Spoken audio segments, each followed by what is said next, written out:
আমরা যদি আমাদের দায়িত্ববোধের জায়গা থেকে কাজ করি তাহলে হয়তো বাংলাদেশ একদিন সুকান্তের ভাষায় শিশুর বাসযোগ্য ভূমি হিসাবে গড়ে উঠবে। আগামী প্রজন্মের জন্য হয়তো আমরা একটি বাসযোগ্য ভূমি রেখে যেতে পারব। আর যদি ব্যর্থ হই তাহলে হেলাল হাফিজের ভাষায় আমরা উত্তর পুরুষের ভীরু কাপুরুষের উপমা হয়ে থাকব।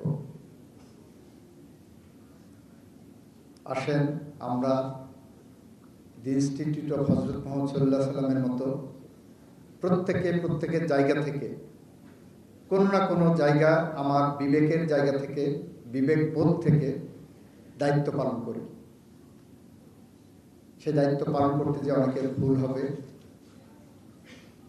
ভুল সংশোধন করে আমরা একটার পর একটা কাজ করি, এই দেশকে গড়ে তুলে যাই।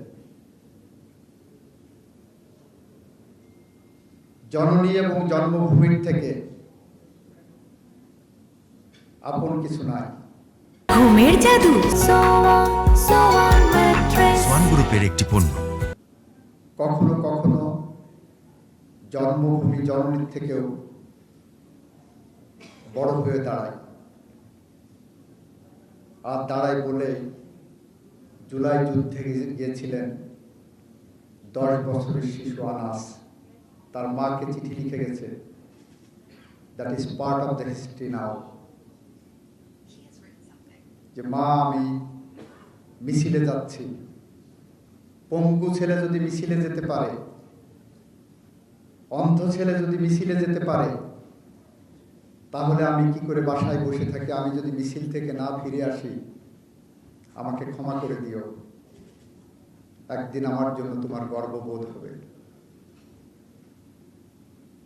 10 বছরের শিশু তার বিবেকের তাড়নায় মিছিলে গিয়েছিল বাংলাদেশের মানুষকে মুক্ত করতে, জন্মভূমিকে স্বাধীনতার স্বাদ দিতে, গণতন্ত্রের স্বাদ দিতে, আইনের শাসনের স্বাদ দিতে। আমরা এমন একটি বাংলাদেশের পথ ধরে হাঁটতে চাই। আর চাই বলে আমরা বিশ্বাস রাখি এই বাংলাদেশে ফ্যাসিজম যাতে আবার পুনর্বাসিত না হয়, আমরাও যাতে ফ্যাসিস্ট হয়ে উঠতে না পারি, সেরকম একটি রোডম্যাপ আসেন তৈরি করি। শুধু বিরোধিতার জন্য বিরোধিতা নয়। যারা অন্ধ হয়ে আছেন, ফ্যাসিস্টের খুন খারাপি দেখছেন না, তাদের বলবো চোখ খুলুন। আল্লাহ প্রদত্ত দুটি চোখ খুলুন। সেটা যদি না পারেন তাহলে অন্তর্চক্ষু খুলুন, আপনারা দেখতে পাবেন। আসেন একসাথে হাঁটি, একসাথে চলি, দেশ গড়ার কাজে আমরা মনোনিবেশ করি।